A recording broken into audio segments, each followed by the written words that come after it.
উত্তর কোরিয়ার নেতা কিম জং উন দেশের সার্বভৌমত্ব ও নিরাপত্তা রক্ষায় পারমাণবিক কর্মসূচিকে সর্বোচ্চ অগ্রাধিকার দিয়ে সব ধরনের সম্পদ ব্যবহারের নির্দেশ দিয়েছেন।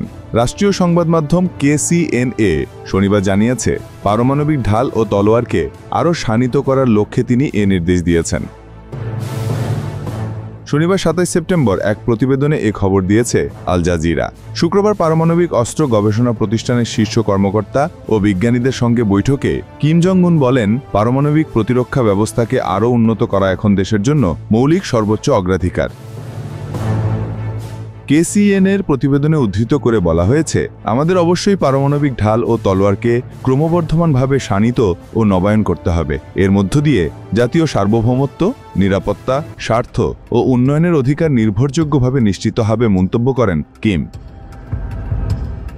এদিকে দক্ষিণ কোরিয়ার প্রেসিডেন্ট লি জে-মিয়ং বলেছেন, কয়েক দশক ধরে উত্তর কোরিয়া গোপনে ইউরেনিয়াম সমৃদ্ধকরণ কর্মসূচি চালিয়ে যাচ্ছে। এর ফলে প্রতি বছর সর্বোচ্চ 20টি পারমাণবিক অস্ত্র উৎপাদনের সক্ষমতা রয়েছে পিয়ংইয়ংয়ের। সম্প্রতি সোল জানিয়েছিল, উত্তর কোরিয়ার কাছে প্রায় 2000 কেজি উচ্চমাত্রায় সমৃদ্ধ ইউরেনিয়াম রয়েছে বলে ধারণা করা হচ্ছে। দক্ষিণ কোরিয়ার একত্রীকরণ বিষয়ক মন্ত্রী চং দং ইয়ং বৃহস্পতিবার বলেন, মাত্র 10 থেকে 12 কেজি সমৃদ্ধ ইউরেনিয়াম একটি পারমাণবিক বোমা তৈরির জন্য যথেষ্ট।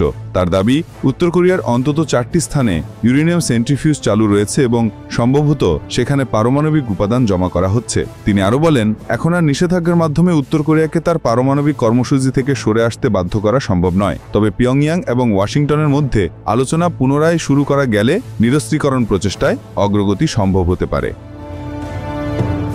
প্রতিবেদনে জিনুক রহমান, কণ্ঠে মৃদুল। আপনারা দেখছেন ওয়ার্ল্ড ভিউজ।